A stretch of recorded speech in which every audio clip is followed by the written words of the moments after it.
I call upon the great Facebook algorithm to deliver us low CAC, high conversion rates, and the ultimate blessing. Unicorn ads made with lo-fi magic? Wait, who am I kidding? I am not an ad wizard, but I am a marketer equipped with Motion's 2025 Creative Trends Report. And one trend they uncovered after analyzing 100 million in ad spend is the lo-fi squeeze. Most advertisers know that lo-fi ads are the backbone of D2C marketing. In fact, 42% of top performing ads analyzed by Motion were shot on smartphones or made with minimal editing. But while ads filmed like this used to be major differentiators for direct-to-consumer brands, ugly ads have become, well, pretty much mainstream. Even legacy brands are getting in on the action. Because I've been in the studio so much lately, I've had to do a ton of laundry. I'll be driving the new 2025 Ford Explorer S. Red Explorer will be my new road trip bestie. Let's set up a coffee bar using Dunkin's at-home extras loyalty. So when everyone knows the playbook, how do you stand out? The trick is you have to get more creative. And even more importantly is you need to match your lo-fi content to the mind states of the people that are scrolling.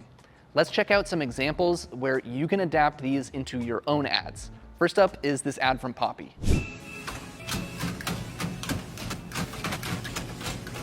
This ad is literally just a hand restocking a fridge with cream soda cans on repeat.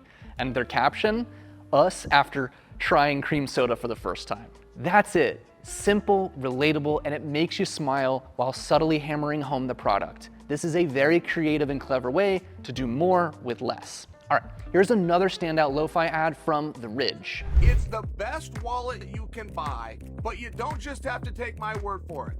There are over 30,000 five-star reviews. I love this one because Ridge recognized and capitalized on what's called sludge content, which looks amateurish, overstimulating, and kind of chaotic all at once. The ad stops the scroll because it understands the audience. It's fun, lo-fi, and it feels like the content that you'd probably stumble upon while scrolling through TikTok or Reels.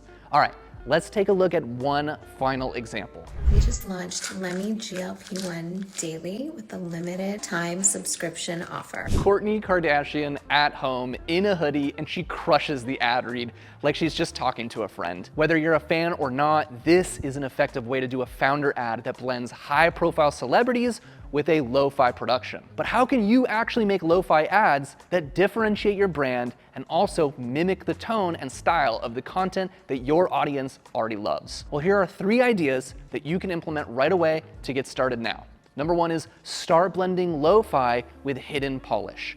Find an agency that can combine studio-level lighting and professional-looking product shots with iPhone recordings of your subject talking.